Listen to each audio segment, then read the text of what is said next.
Chapter 1. The Birth of a Nation. Russia's story begins long ago in a time of mystery. The land was wild, covered in deep forests and wide rivers. Cold winters brought ice and snow.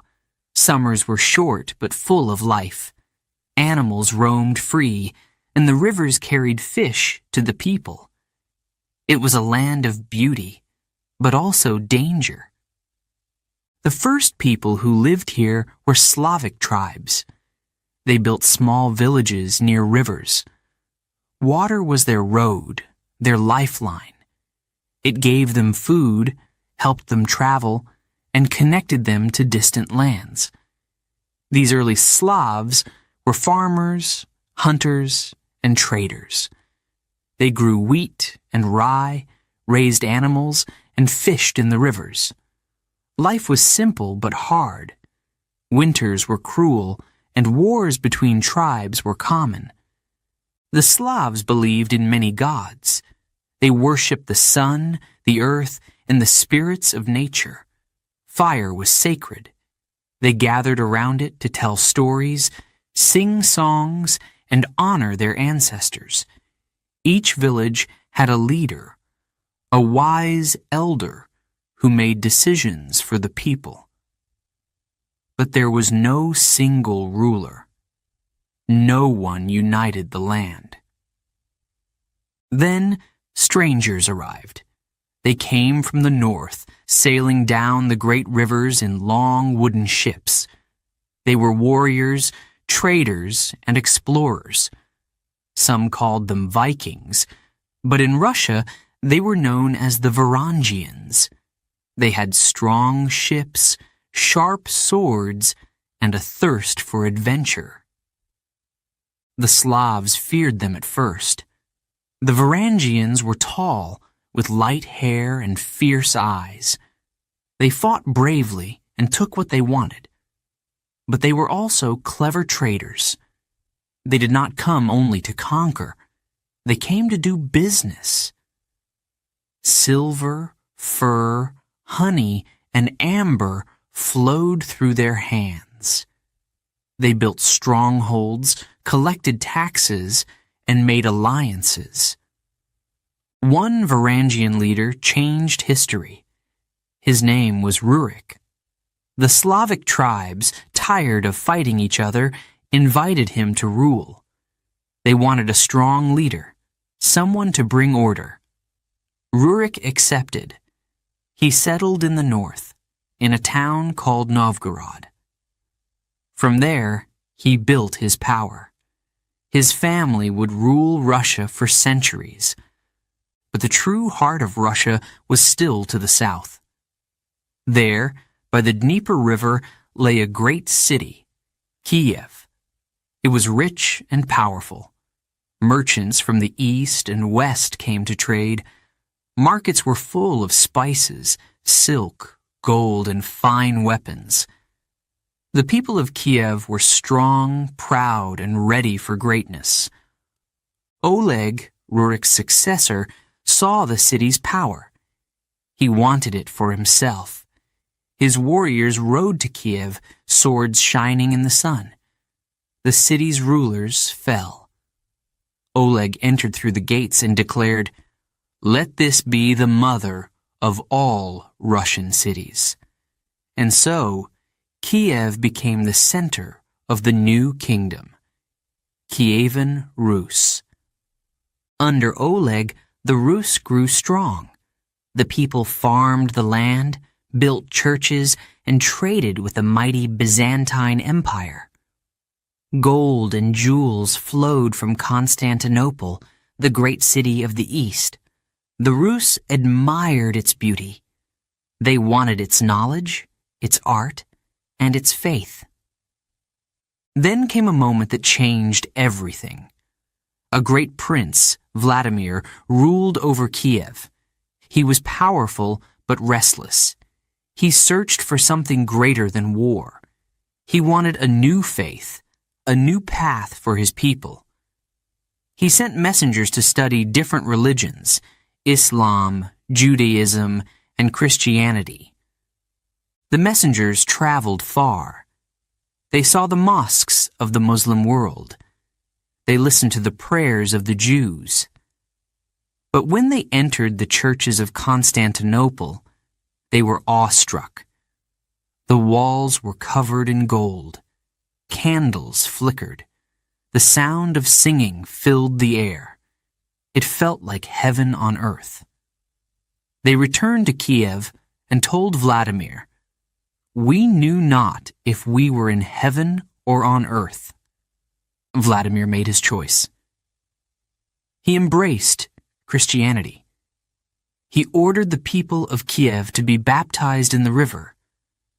The cold water washed over them, marking a new beginning. The old gods were left behind. The cross replaced the sword as a symbol of power. With this act, Kievan Rus became part of the Christian world. The church brought books, learning, and a new way of life. Priests taught the people to read and write. The Slavic language was written down for the first time. Churches rose, their domes shining in the sun. The people prayed, sang hymns, and found comfort in their faith. But power is never safe. After Vladimir, his sons fought for the throne. Brothers turned against brothers. The kingdom was torn apart by war. Enemies saw weakness.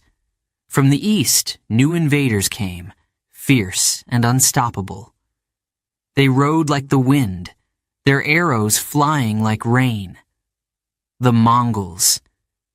The Mongols struck with fury. Kiev burned. The streets ran with blood. The golden age of Kievan Rus was over. The land fell under Mongol rule. The people suffered, but they did not forget who they were. Their faith, their language, their spirit remained. In the north, a new power was rising. A city built on rivers and trade. A city of strong walls and proud warriors. Moscow. It would rise from the ashes. It would fight to free Russia. And one day, it would rule them all. This was only the beginning. Chapter 2. Moscow Rises. The 14th century was a time of change. Russia was not yet free. The Mongols ruled over the land, demanding tribute from the people. Their power was strong, and their reach seemed endless. The Russian princes paid them gold, afraid of their wrath. But in the shadows, a new city was rising. Its name was Moscow. At first, Moscow was small. It was not as grand as Kiev had been, but it had a secret, its location. Moscow sat near rivers, making it a center for trade. People brought furs, grain, and other goods to its markets. Slowly, the city grew richer and stronger. Its walls were rebuilt with wood, then stone. The people of Moscow began to hope. Could their city be the one to lead Russia?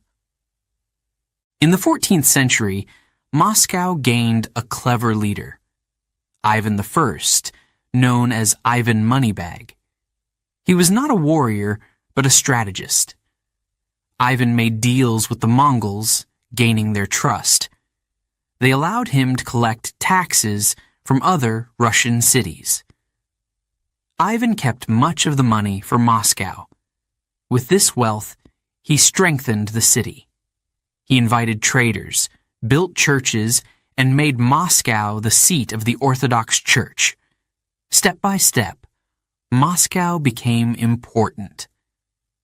But it was still under Mongol control. Years passed, and new leaders came to power in Moscow. The city faced challenges. Fires destroyed homes, enemies attacked, and hunger gripped the land. But the people of Moscow did not give up. They rebuilt their city each time. They believed in their future. They believed Moscow could unite the Russian lands. In the 15th century, Moscow's moment finally came. A new leader took the throne, Ivan III. History would remember him as Ivan the Great. He was tall, strong, and determined. Ivan dreamed of freedom. He wanted to end the Mongol rule over Russia. He wanted Moscow to be a true capital, not a servant to foreign powers. Ivan began by uniting the Russian lands. Many princes ruled small regions, often fighting each other. Ivan convinced some to join him peacefully. Others he defeated in battle. Slowly, the pieces of Russia came together under Moscow's banner. The people started to see Ivan as their protector, their hope for a stronger nation. But the Mongols were still a threat. They demanded tribute from Moscow, just as they had for years. Ivan decided to say no. He refused to pay. The Mongols sent their armies to punish Moscow. The air was filled with tension. Would Ivan's gamble lead to freedom or destruction? The year was 1480. Ivan and his army faced the Mongols at the Ugra River. Both sides stood on opposite banks, staring at each other. Days passed. The soldiers waited, their weapons ready. The people of Moscow prayed for victory. Fear filled the air. If Ivan lost, the Mongols would burn Moscow to the ground. And then, the Mongols retreated. Without a fight, they turned and left. No one knew exactly why. Some said the Mongols were afraid of Ivan's strength. Others believed they were weakened by problems in their own lands. Whatever the reason, the result was clear. Russia was free. The Mongol yoke had been broken. The bells of Moscow rang out. The people cheered in the streets. Ivan returned to the city as a hero. His victory was not just for Moscow, it was for all of Russia. The dream of a united, independent nation was now closer than ever. Ivan was not finished. He wanted to make Moscow a true center of power. He rebuilt the Kremlin, the heart of the city. Stone walls replaced the old wooden ones. Towers and gates rose high, strong and proud. Inside, he built churches with golden domes that shone in the sunlight. Moscow became a symbol of strength and faith. It was no longer just a city. It was the soul of Russia. But Ivan's rule was not without challenges. Some Russian princes still resisted his authority. Others plotted against him in secret. Ivan dealt with them harshly. He wanted no rivals. His focus was on uniting Russia, no matter the cost. Ivan also looked beyond Russia's borders. He married Sophia Paleolog, a Byzantine princess. Her family once ruled the great Byzantine Empire, but it had fallen to the Turks. Through this marriage, Ivan claimed a connection to the old empire. He began to call himself Tsar, a title linked to Caesar, the rulers of ancient Rome. Ivan saw Moscow as the third Rome, a city destined for greatness. As Ivan grew older, his vision for Russia became clearer. He wanted a strong, unified state with Moscow at its heart. He created laws to bring order and control. He reduced the power of the boyars. the rich nobles who once ruled over the peasants. The people saw him as both a ruler and a protector.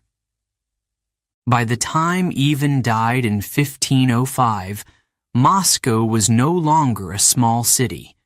It was a great power, ready to shape the future of Russia.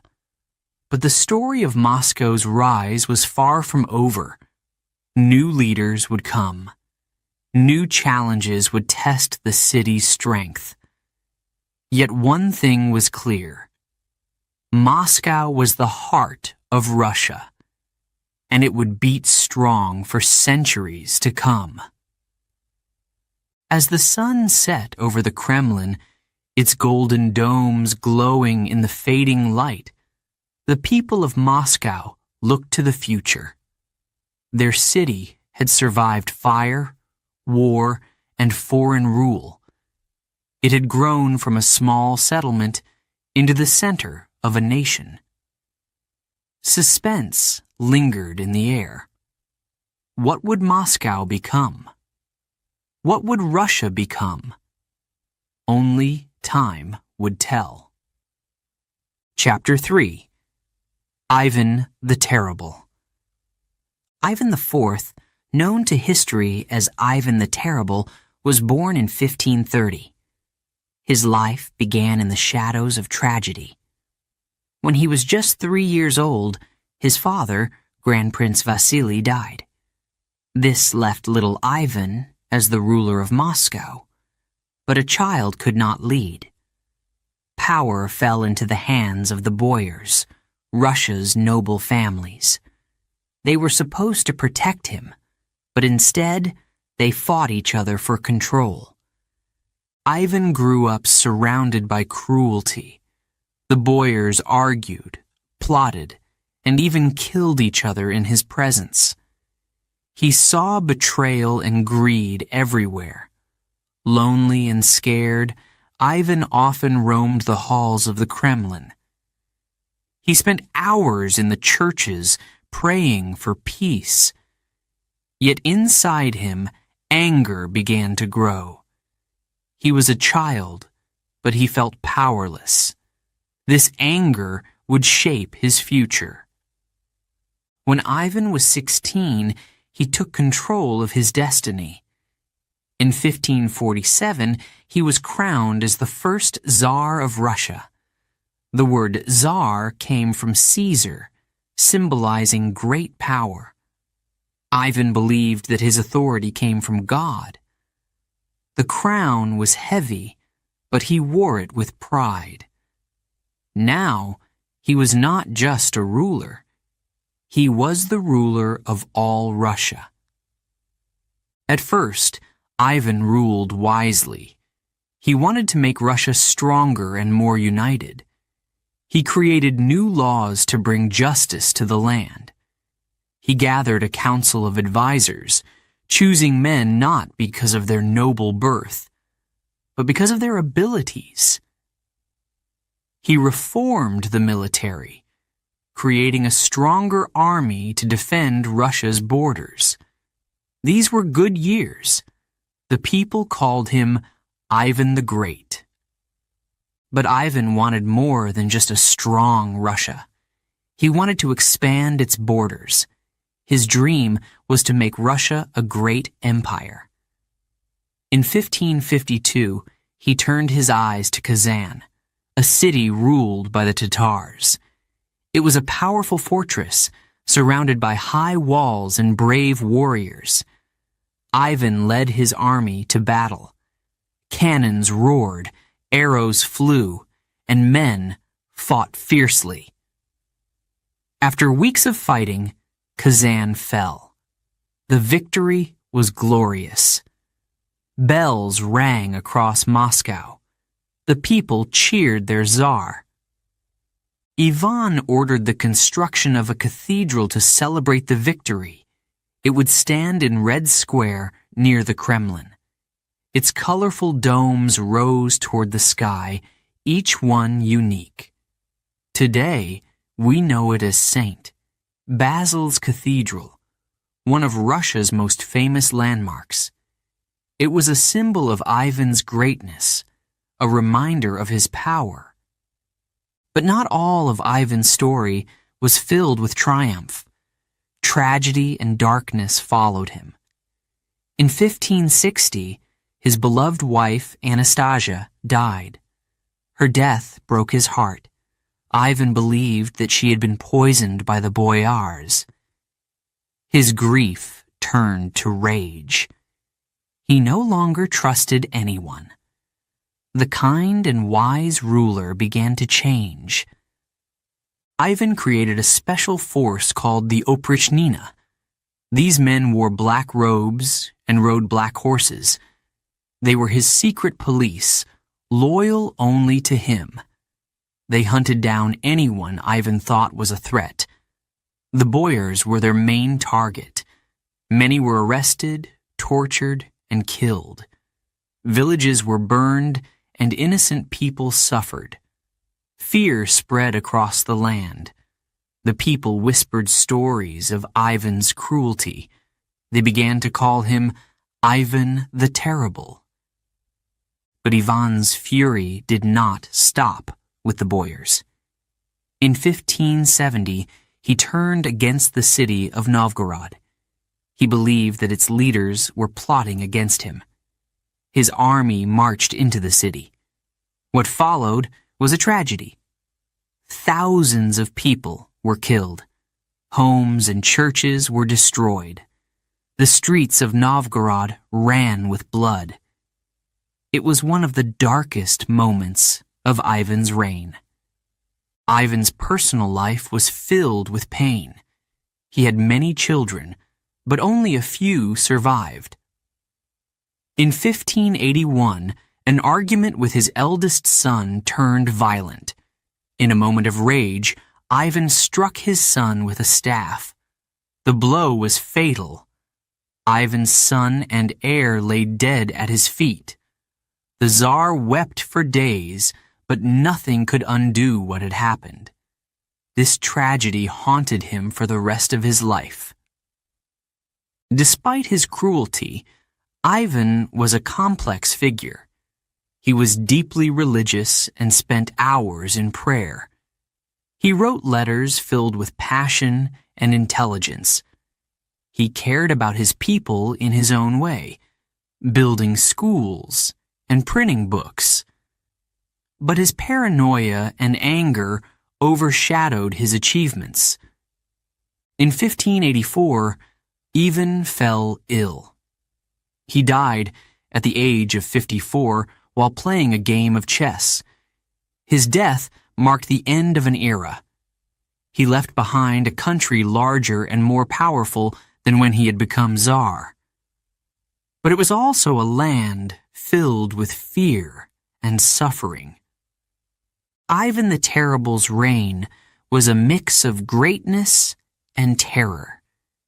He built an empire, but ruled with an iron fist. He dreamed of unity, but brought division. His name still echoes in history, a reminder of the power and the danger of unchecked ambition. As the bells of Moscow rang after his death, the people wondered, what would the future hold for Russia? The story was far from over. Chapter 4: The Age of Peter the Great. Peter the Great was born in 1672. From the moment he was young, Peter stood out. He was tall, very tall, and full of energy. Unlike other princes, he loved adventure. He played with tools, learned about ships, and spent hours exploring. But Peter's childhood was not easy. His family was divided by power struggles. His father died when Peter was young, and his half-sister tried to control the throne. Chaos and fear surrounded him. But Peter survived. He grew stronger, smarter, and more determined. When Peter became Tsar in 1682, Russia was still a land of traditions. The country was isolated from Europe. Most people were peasants, living in wooden houses and farming the land. The nobles, called boyars, held great power. They wore long robes and beards, symbols of their old ways. Russia had no navy and a weak army. It was a giant country, but far behind its western neighbors. Peter wanted to change this. He had big dreams. He wanted Russia to be powerful, modern, and respected. To do this, he needed to learn. In 1697, Peter left Russia to travel through Europe. No Tsar had ever done this before. He wanted to see how other countries worked, how they built ships, how they fought wars, and how they lived. Peter traveled in disguise, calling himself a simple carpenter. But his height and energy made him hard to miss. In the Netherlands, he studied shipbuilding. In England, he learned about modern cities. He visited factories, universities, and army camps. Everywhere he went, he asked questions. He even worked in shipyards, building ships with his own hands. Peter was amazed by what he saw. He decided that Russia must change, no matter the cost. When Peter returned to Russia, he acted quickly. He ordered the nobles to shave their beards and wear Western clothes. Many were shocked and resisted, but Peter would not listen to complaints. He built new schools to teach modern science, engineering, and navigation. He invited experts from Europe to come to Russia and teach. The Tsar wanted his people to look and think like Europeans. One of Peter's greatest goals was to create a navy. He believed that a strong navy would make Russia powerful. He ordered ships to be built and trained sailors to use them. For this, he needed access to the sea. At the time, Russia's ports were small and often frozen. Peter set his sights on the Baltic Sea, but it was controlled by Sweden, a strong military power. In 1700, Peter began the Great Northern War against Sweden. The war lasted more than 20 years. At first, Russia suffered terrible defeats. Swedish soldiers were better trained and better equipped. But Peter did not give up. He reorganized his army, trained his soldiers, and improved their weapons. Slowly, Russia began to win battles. In 1709, at the Battle of Poltava, Peter's army crushed the Swedish forces. It was a turning point. Russia was now a major power in Europe. During the war, Peter began building a new city, St. Petersburg. He wanted a city that would face Europe, not the old Russia of the past. He chose a swampy area near the Baltic Sea. The work was dangerous and hard. Thousands of workers died building the city. But Peter pushed forward. By 1712, St. Petersburg became the new capital of Russia. It was a city of elegance and light, with wide streets, canals, and grand palaces. Peter called it his window to the West. But Peter's reforms came at a cost. He ruled with an iron fist. Those who opposed him were punished harshly. The peasants, who made up most of the population, suffered under heavy taxes and forced labor. The changes were exciting for the nobles and city dwellers, but life in the countryside remained hard. Peter's personal life was also full of drama. He married twice and had many children, but tragedy followed him. His eldest son, Alexei, disagreed with his father's reforms. Peter believed Alexei was plotting against him. In 1718, Alexei was arrested and put on trial. He died in prison under mysterious circumstances. Peter's grief was great, but he believed that Russia's future was more important than family. Peter continued to work tirelessly. He traveled across his vast empire, inspecting projects and making decisions. He believed that a ruler should serve the country, not live in luxury. Even as he grew older, he remained active. In 1725, Peter fell ill after rescuing sailors from icy water. He died soon after, at the age of 52. Peter left behind a transformed Russia. He had expanded the country's borders, created a modern navy, and built a new capital. He had introduced new ideas, new technologies, and new ways of thinking. But his reign was not without pain. Many suffered under his rule, and his reforms created deep divisions. Still, Peter the Great remains one of Russia's most famous and influential rulers. As St. Petersburg's golden domes glistened in the sunlight, the people of Russia looked to the future. Their country was no longer isolated. It was a part of Europe, a part of the world. Peter's legacy was alive in the streets, the ships, and the dreams of a nation. His vision had changed Russia forever. Before we begin, Chapter 6, a quick note for our listeners. You're currently listening to this audiobook on Woo English. Remember, this content is specially made for Woo English listeners only. If you're hearing it on any other channel, it may be a violation of Woo English's rights. Please ensure you're tuned into the right source to fully enjoy and respect this audiobook journey. Now, let's continue the story. Chapter 5. Catherine the Great. Catherine the Great was not born in Russia. She was born in 1729 in a small German kingdom. Her name was Sophie, and her family was noble but not very powerful. As a child, she was clever and curious. She loved books and learning.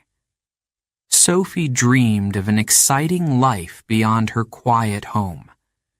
When Sophie was 15, her life changed forever.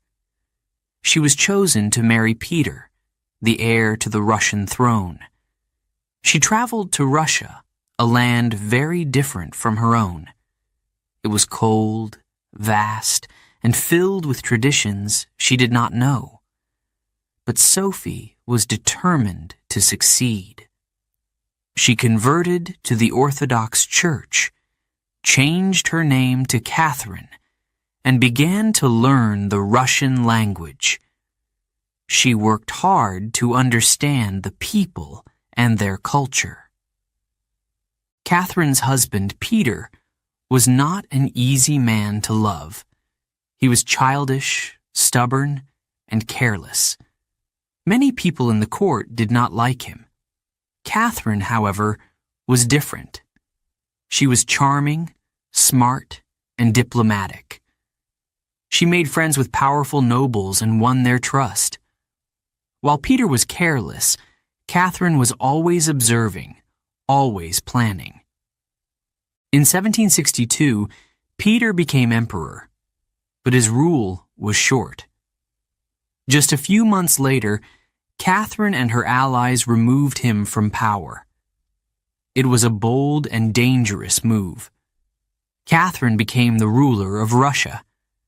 Some questioned her right to rule, but she proved them wrong. She was strong, confident, and ready to lead. As Empress, Catherine had big dreams for Russia. She wanted to make the country stronger and more modern. Like Peter the Great, she admired Europe and its ideas. She believed in the Enlightenment, a movement that valued reason, education, and progress. Catherine invited scientists, artists, and philosophers to her court. She even wrote letters to the famous French thinker Voltaire.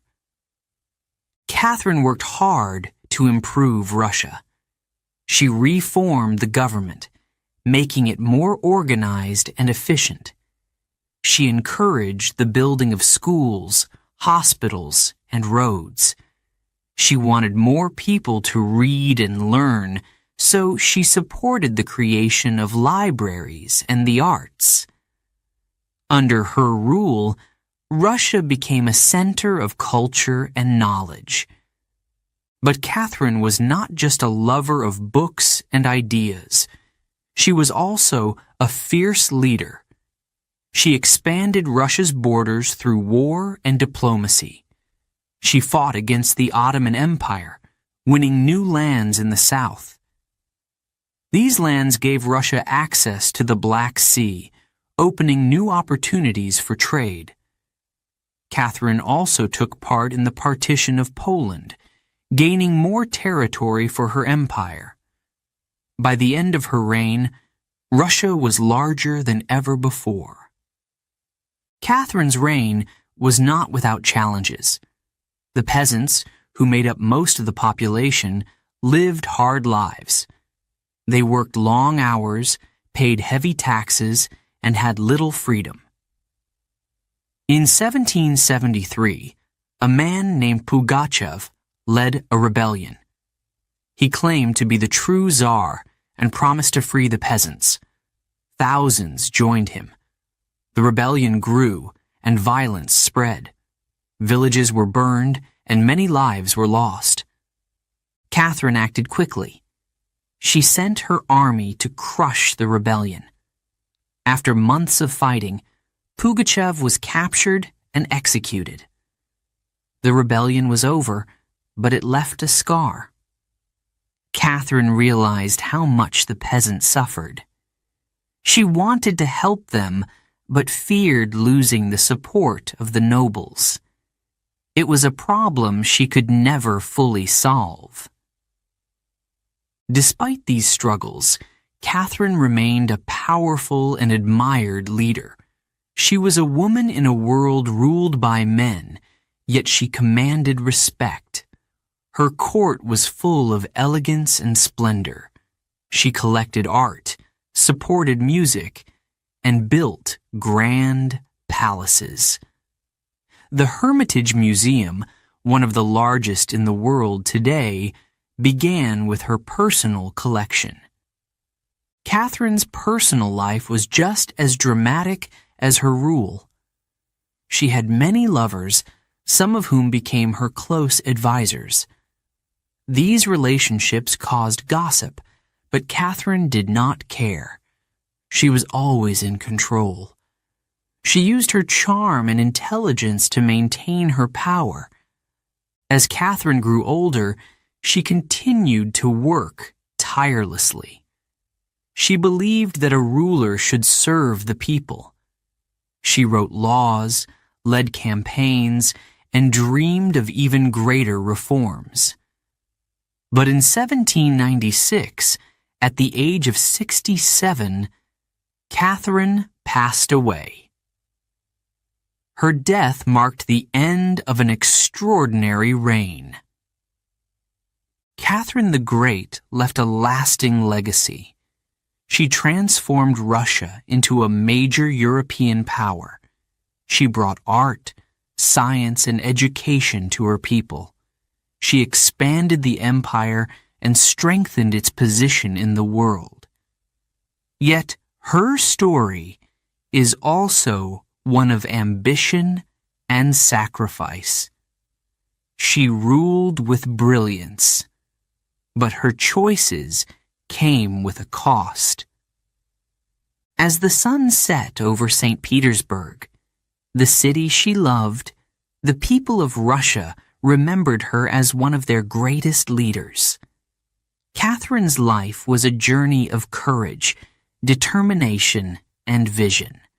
Her name remains a symbol of strength and greatness, inspiring generations to come. Chapter 7. The Russian Revolution. The year was 1917. Russia was in chaos. The people were tired of hunger, tired of war, and tired of the Tsar. For centuries, the Tsars ruled Russia like kings. They had absolute power. The people obeyed them. But times were changing. The old ways no longer worked. World War I had brought great suffering. Russian soldiers were sent to fight, but they were not ready. They had little food, few weapons, and poor training. Thousands died in cold, muddy trenches. At home, the situation was no better. Families waited for bread that never came. Factories stopped working. Farmers could not grow enough food. Anger grew in every city, every village. Tsar Nicholas II, the ruler of Russia, was far from the people's pain. He lived in grand palaces, surrounded by luxury. But even he could not ignore the problems forever. In March 1917, protests erupted in Petrograd, the capital city. Thousands marched in the streets. They shouted for bread, for peace, and for change. Soldiers were sent to stop them, but many joined the protesters instead. The Tsar's power was crumbling. Nicholas II made a fateful decision. He stepped down from the throne. The Romanov dynasty, which had ruled for over 300 years, was no more. Russia was without a Tsar. A new government was formed, but it was weak. It could not fix the deep problems of the country. The people were still hungry. The soldiers were still dying. Hope began to fade. Amid the chaos, one man rose to lead. His name was Vladimir Lenin. Lenin was no ordinary man. He was a revolutionary. For years he had spoken about overthrowing the old system. He believed that power should belong to the workers and peasants, not to kings or nobles. His ideas were bold, radical, and dangerous. Lenin led a group called the Bolsheviks. They were determined to bring change, no matter the cost. The Bolsheviks promised peace for soldiers, bread for the hungry, and land for the peasants. Their words spread like fire. More and more people began to follow them. Suspense filled the air. Would they succeed? Or would they fail, like so many before them? In November 1917, the moment came. The Bolsheviks made their move. Armed workers and soldiers stormed the Winter Palace in Petrograd, where the government was based. The building was poorly defended. The takeover was quick and almost bloodless. By the end of the night, the Bolsheviks were in control. Lenin declared a new government. The Russian Revolution had begun. At first, it seemed like victory. Lenin and the Bolsheviks worked fast. They signed a peace treaty to end Russia's involvement in World War I. They redistributed land to the peasants. Factories were taken from the rich and given to the workers. For many, it felt like a new dawn. But the revolution was far from over. Not everyone supported the Bolsheviks. Some wanted the old ways back. Others wanted different ideas for Russia's future. Soon, the country was divided. A civil war broke out. On one side were the Bolsheviks, now called the Reds. On the other side were the Whites, a mix of groups opposed to Bolshevik rule. The Civil War was brutal. Villages burned. Families were torn apart. Hunger and disease spread like wildfire. The Reds fought with fierce determination, using harsh methods to keep control. The Whites had foreign allies, but they could not unite. Slowly, the Reds gained the upper hand. By 1921, the Bolsheviks had won. But the cost was immense. Millions were dead. Cities lay in ruins. The country was exhausted. Lenin now faced a new challenge: rebuilding Russia. He renamed the country the Soviet Union, a land ruled by workers' councils, or Soviets. It was a bold experiment. Lenin introduced policies to bring the economy back to life. Factories started running again. Farms began to produce food. But the scars of war and revolution were deep. In 1924, Lenin died after years of illness. His death left a question: who would lead next? Many believed that Leon Trotsky, a brilliant Bolshevik leader, would take over. But another man was rising quietly to power. His name was Joseph Stalin. Stalin was not as famous or charismatic as Lenin, but he was cunning and ruthless.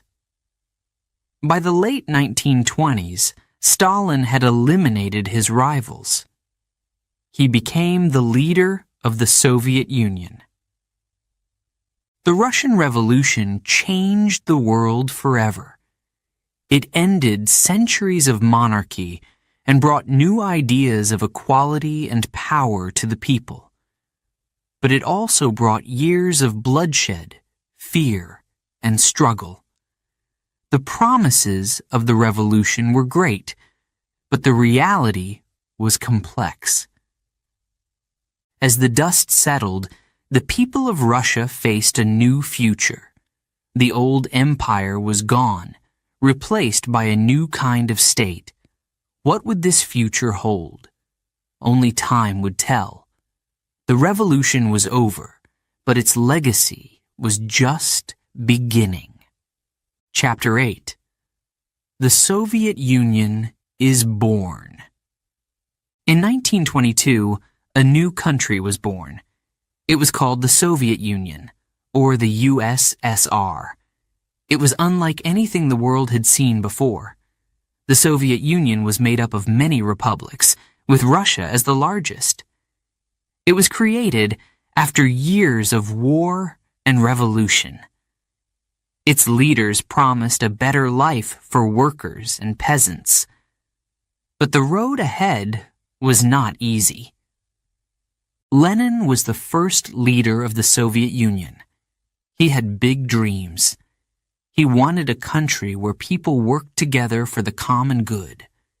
He believed in equality. Land, factories, and resources now belonged to the state. The government controlled everything. Lenin called this system socialism. The goal was to build a fair society. At first, things were difficult. The country was broken after years of civil war. Farms had been destroyed. Factories were silent. People faced hunger and disease. Lenin introduced a policy called the New Economic Policy, or NEP. This allowed small businesses and farms to operate freely. It helped the economy recover. Slowly, life began to improve. But in 1924, Lenin died. His death created a power struggle. Two men stood out, Leon Trotsky and Joseph Stalin. Trotsky was a brilliant speaker and writer. He had helped lead the revolution. Stalin, on the other hand, was quiet and calculating. He was not as famous as Trotsky, but he was clever. Stalin worked behind the scenes, building support. By the late 1920s, Stalin had won. Trotsky was exiled, and Stalin became the leader of the Soviet Union. Stalin had a different vision for the country. He wanted to make the Soviet Union a world power. To do this, he focused on industry and agriculture. In 1928, he introduced the first 5-year plan. Factories began producing steel, coal, and machinery. New cities rose from the ground. Huge dams and railways were built.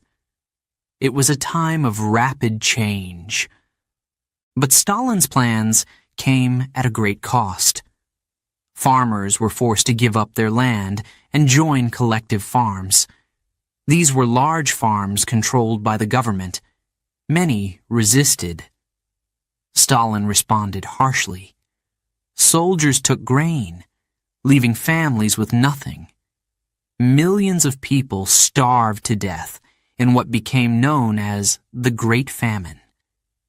It was one of the darkest periods in Soviet history. Stalin also ruled through fear. He wanted complete control. In the 1930s, he began a campaign called the Great Purge. Anyone seen as a threat to his power was arrested. Politicians, military leaders, artists, and ordinary citizens were taken away. Many were sent to labor camps called gulags in Siberia. Others were executed.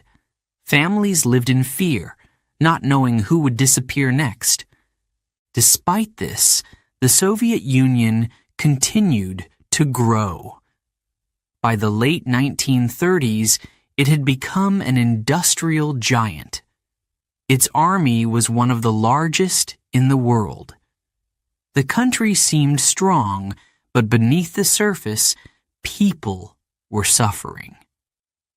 Freedom was limited, and fear ruled daily life.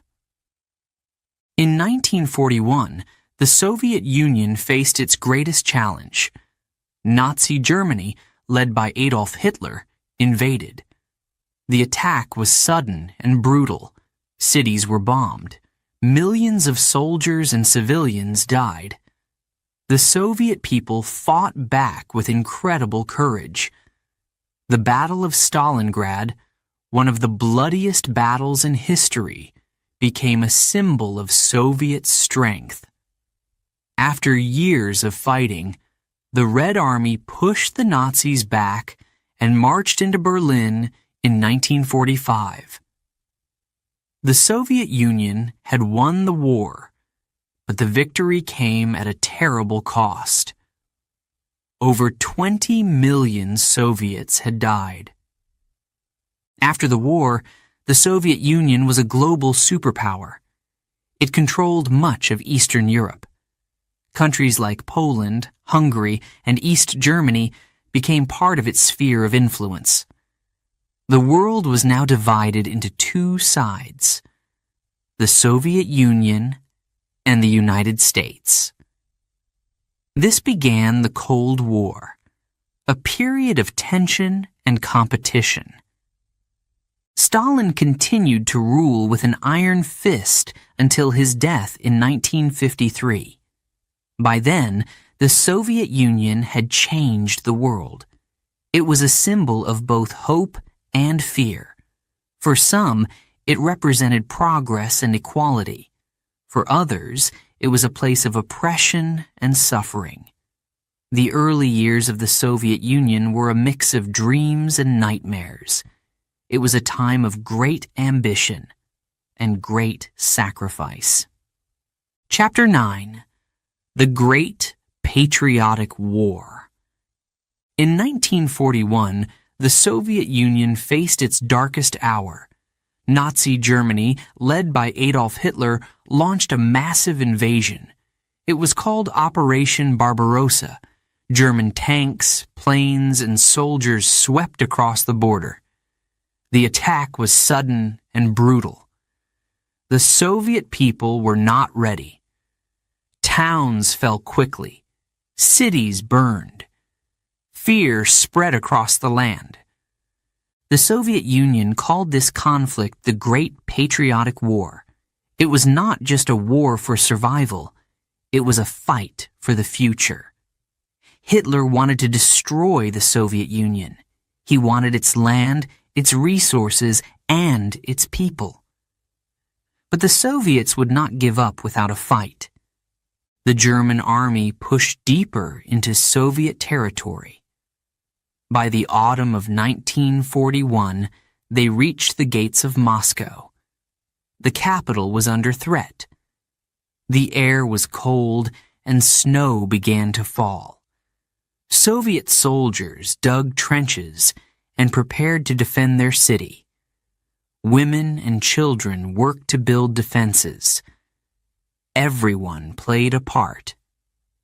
In the Battle of Moscow, the Red Army fought with great courage. They stopped the Germans just miles from the city. For the first time, the Nazi advance was halted. It was a small victory, but it gave the Soviet people hope. Winter came, and the German army was not prepared for the freezing cold. They suffered heavy losses and were forced to retreat.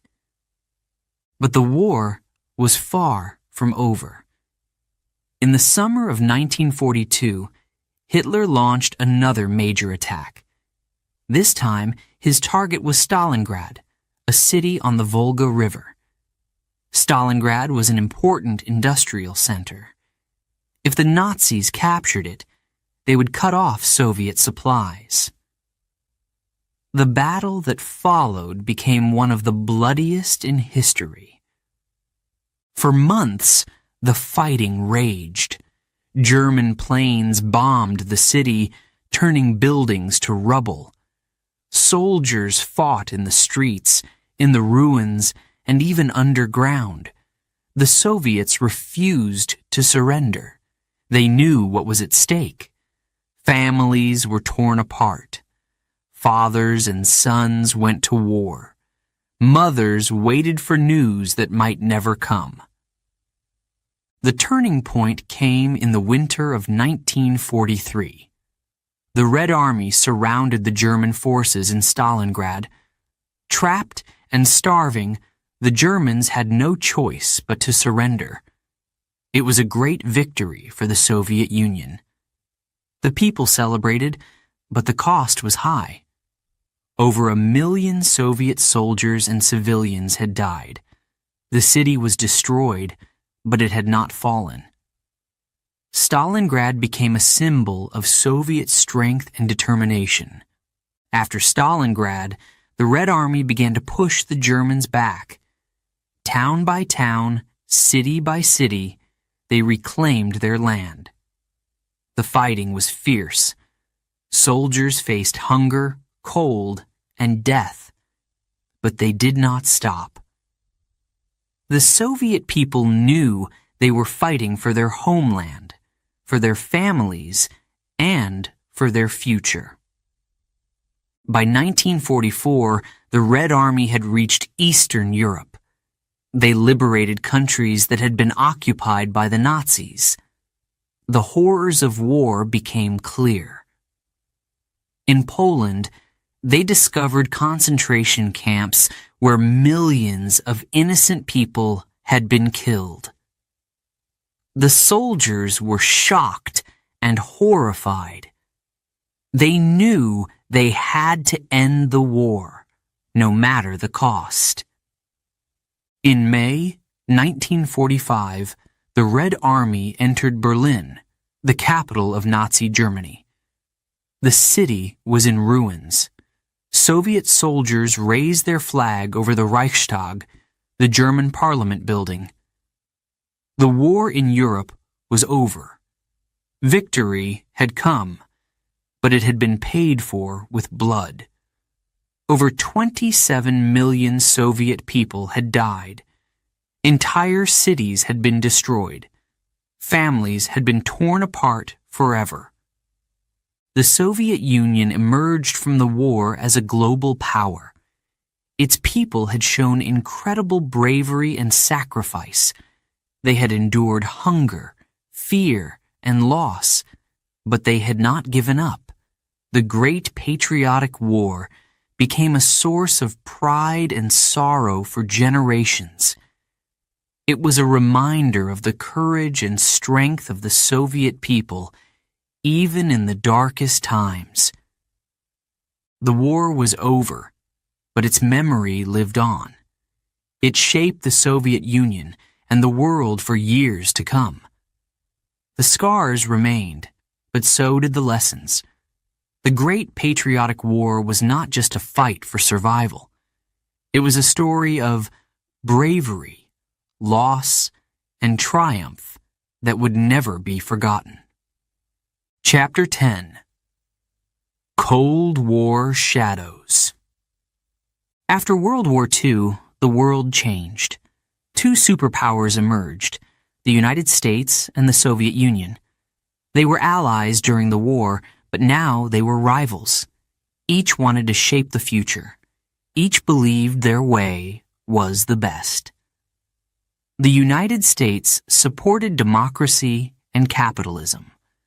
The Soviet Union stood for communism. Their rivalry was called the Cold War. The Cold War was not a war with battles or bombs. It was a war of ideas, technology, and influence. Both sides wanted to be the strongest. Both wanted to lead the world. The tension was everywhere. People wondered, would it turn into a real war? One of the first signs of this rivalry was in Europe. After the war, the Soviet Union controlled Eastern Europe. Countries like Poland, Hungary, and East Germany were under Soviet influence. The United States and its allies supported Western Europe. The world was divided by an invisible line called the Iron Curtain. In 1949, the Cold War took another turn. The Soviet Union tested its first atomic bomb. Before this, only the United States had nuclear weapons. Now, both sides had the power to destroy each other. People lived in fear. What if a war broke out? What if nuclear bombs were used?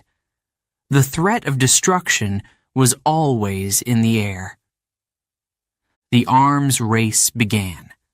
Both sides built more and more weapons. The Soviet Union spent huge amounts of money on its military.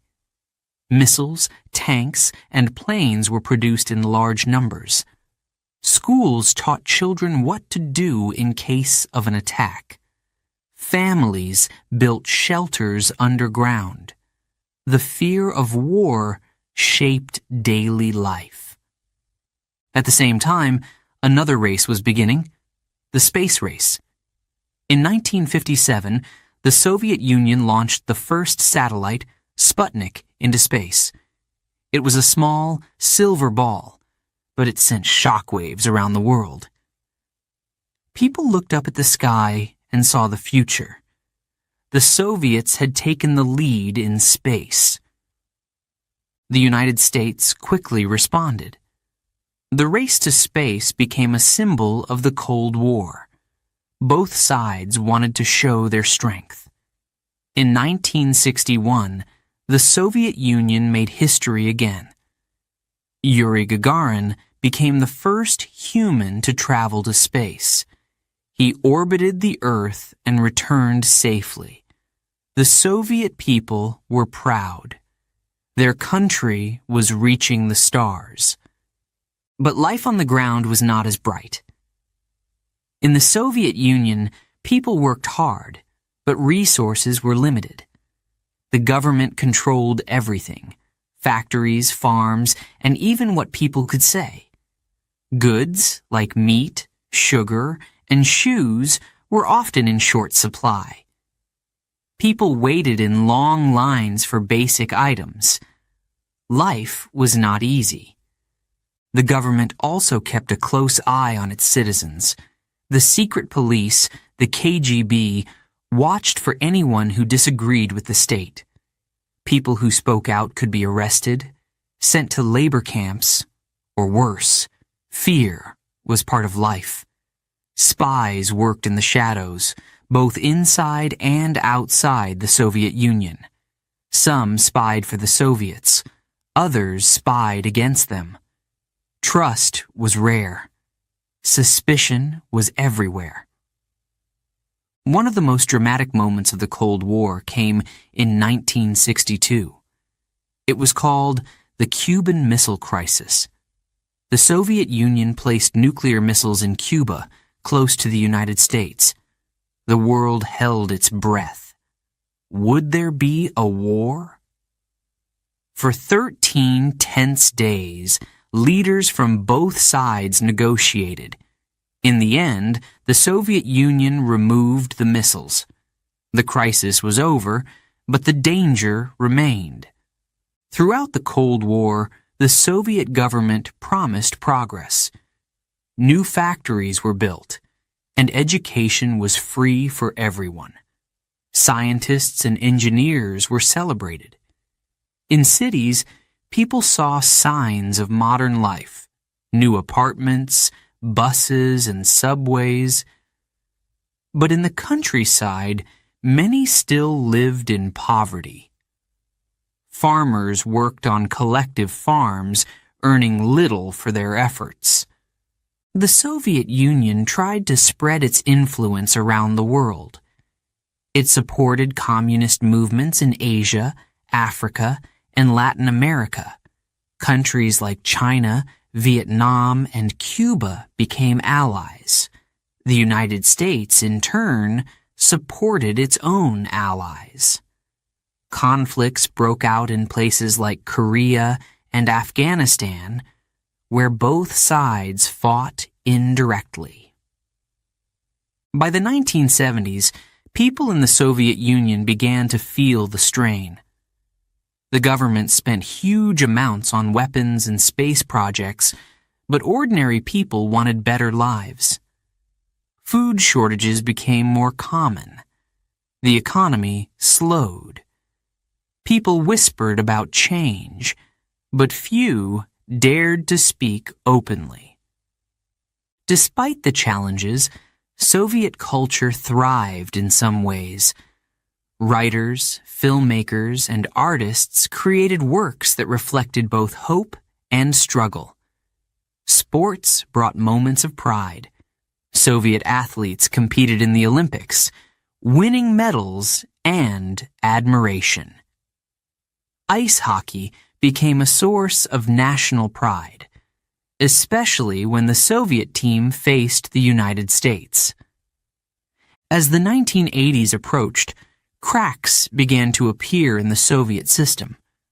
The Cold War had lasted for decades. The Soviet Union had achieved great things, but at a great cost.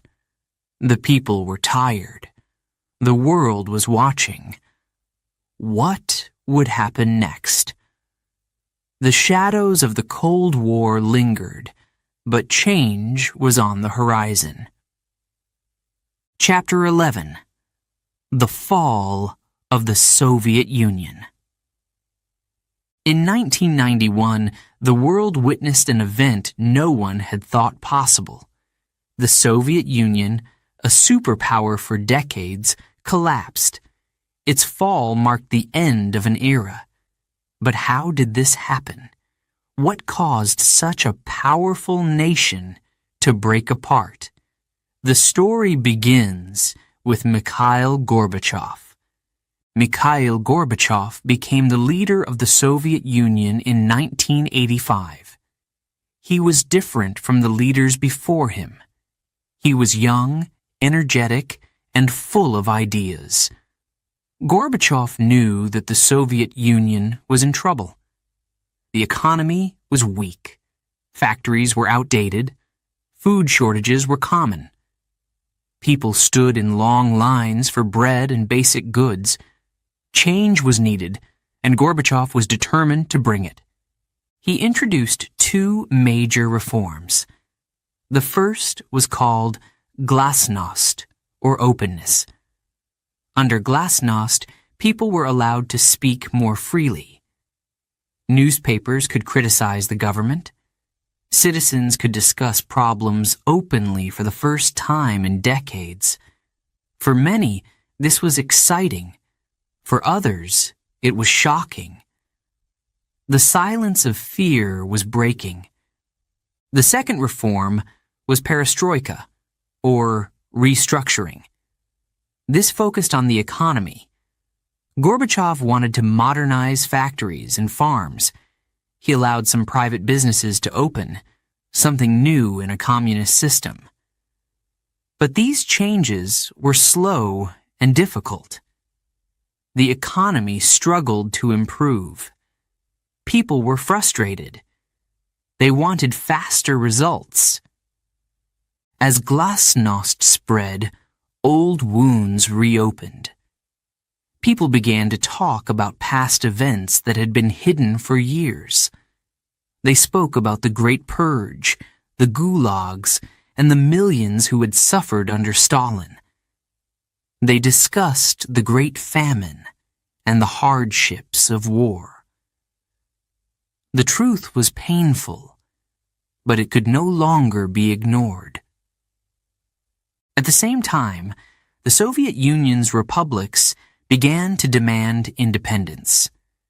The Soviet Union was made up of 15 republics, including Russia, Ukraine, and the Baltic states of Estonia, Latvia, and Lithuania.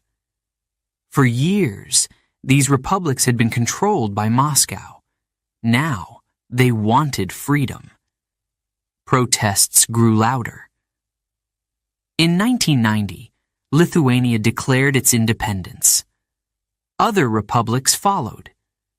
The unity of the Soviet Union was breaking apart. Gorbachev tried to hold the country together. He wanted to reform the system, not destroy it. But events were moving too fast.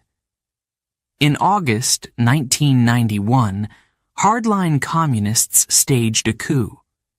They wanted to remove Gorbachev and return to the old ways. Tanks rolled into Moscow. The world watched, holding its breath. Would the Soviet Union return to dictatorship? But something unexpected happened. Thousands of people took to the streets.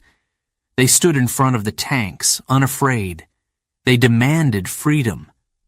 Boris Yeltsin, the leader of Russia, became a hero.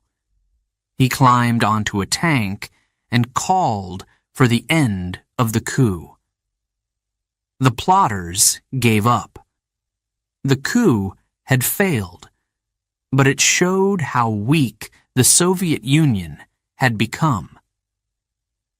After the coup, everything changed quickly. The republics declared their independence one by one. By December 1991, the Soviet Union no longer existed. On Christmas Day, Gorbachev resigned. The red Soviet flag was lowered for the last time. The Russian flag rose in its place. The Soviet Union was gone. The fall of the Soviet Union brought mixed emotions. For many, it was a moment of hope. People dreamed of freedom, democracy, and a better life. But for others, it was a time of uncertainty. The economy collapsed. Factories closed. Jobs disappeared. Prices for food and goods skyrocketed. Families struggled to survive. The transition was painful. Russia, now an independent country, faced enormous challenges. Boris Yeltsin became the first president. He promised reforms, but the road was difficult. Corruption grew. A small group of businessmen, called oligarchs, became very rich, while most people stayed poor. Crime increased. Many wondered if life under the Soviet Union had been better. But the fall of the Soviet Union also brought opportunities. People could speak freely. New ideas and businesses appeared. Russia opened itself to the world. Young people dreamed of traveling, learning, and building a new future. The old walls of fear were gone. The collapse of the Soviet Union changed not only Russia, but the world. The Cold War was over. The United States was now the world's only superpower. Countries in Eastern Europe, once controlled by the Soviet Union, began to join NATO and the European Union. The balance of power had shifted. Looking back, the fall of the Soviet Union was a moment of great change. It marked the end of a superpower and the birth of a new Russia. It was a story of hope, struggle, and uncertainty. For the people who lived through it, it was a time they would never forget. The shadows of the past had lifted, and a new chapter had begun. But the future was still unwritten. Chapter 12. Russia. Today. Russia today is a land of contrasts. It is the largest country in the world, stretching across 11 time zones. Its vast landscapes include icy tundras, green forests, wide plains, and towering mountains. Russia's geography is breathtaking, but it also presents challenges. Connecting people and resources across such a huge land is no easy task. Moscow, the capital, is a city of energy and ambition. It is home to over 12 million people. The Kremlin stands at its center, a symbol of Russia's power and history. Red Square, with its colorful St. Basil's Cathedral, attracts visitors from around the globe. The city mixes old traditions with modern life. Skyscrapers rise beside historic churches. Luxury shops line streets where poets once walked. St. Petersburg, often called Russia's cultural capital, is another jewel. Built by Peter the Great, it remains a city of elegance. Its canals and palaces remind visitors of Europe, but its soul is deeply Russian. The Hermitage Museum, one of the largest in the world, holds treasures of art and history. Each summer, the White Nights bring endless daylight, filling the streets with music and celebrations. Russia's cultural heritage is one of its greatest strengths. Its writers, composers, and artists are known worldwide. The works of Tolstoy, Dostoevsky, and Chekhov continue to inspire readers. The music of Tchaikovsky and Rachmaninoff fills concert halls. The Bolshoi and Mariinsky theaters bring ballet to life with stunning performances. Russian art, from the golden icons of ancient churches to the bold experiments of the 20th century, reflects a rich and complex history. Today, the Russian people take pride in their traditions. Festivals mark the changing seasons. In winter, people celebrate Maslenitsa, a week of pancakes, sledding, and fun. In spring, Orthodox Easter brings brightly painted eggs and special bread. Summer is a time for gathering berries in the forests, while autumn celebrates the harvest. These traditions connect the past with the present. At the same time, Russia faces many challenges. The fall of the Soviet Union brought freedom, but also difficulties. Economic inequality remains high. While some live in wealth, many struggle to make ends meet. Villages far from the big cities lack resources. Schools and hospitals need improvement. Corruption in politics and business adds to the problems. The younger generation dreams of a better future. Many young Russians study abroad or start their own businesses. They bring fresh ideas and energy to the country. Technology is growing, and Russian engineers and scientists continue to make advances. The space program, once a source of great pride, remains active, sending astronauts to the International Space Station. Russia's role in the world is complex. It is a major global power, rich in oil, gas, and other resources. It has a strong military and a seat at international decision-making tables. But its relationships with other countries are often tense. Conflicts, sanctions, and differing views on global issues create challenges. Many wonder what direction Russia will take in the future. Despite these difficulties, the Russian people remain resilient. They have endured centuries of wars, revolutions, and hardships. Through it all, they have kept their identity and spirit. Their love of family, community, and tradition runs deep. Their sense of humor helps them face life's struggles. Nature plays a big role in Russian life. The vast wilderness is a source of pride and inspiration. The taiga, the largest forest in the world, is home to bears, wolves, and eagles. Lake Baikal, the deepest lake on Earth, holds 20% of the world's fresh water. In winter, snow blankets the land, and ice fishing becomes a favorite pastime. In summer, the countryside comes alive with flowers and sunshine. Russia today is a land of hope and uncertainty. It looks back on its history with pride, but also with questions. What lessons can be learned from the past? How can the future be brighter for all its people? These are the questions that shape the nation now. As the sun sets over Moscow's golden domes and rises again on the snowy peaks of Siberia, one thing is clear. Russia is a country of incredible strength and beauty. It is a land of poets and pioneers, of dreamers and builders. Its story is not finished.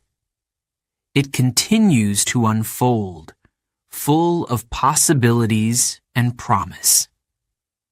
The world watches, wondering what the next chapter will bring.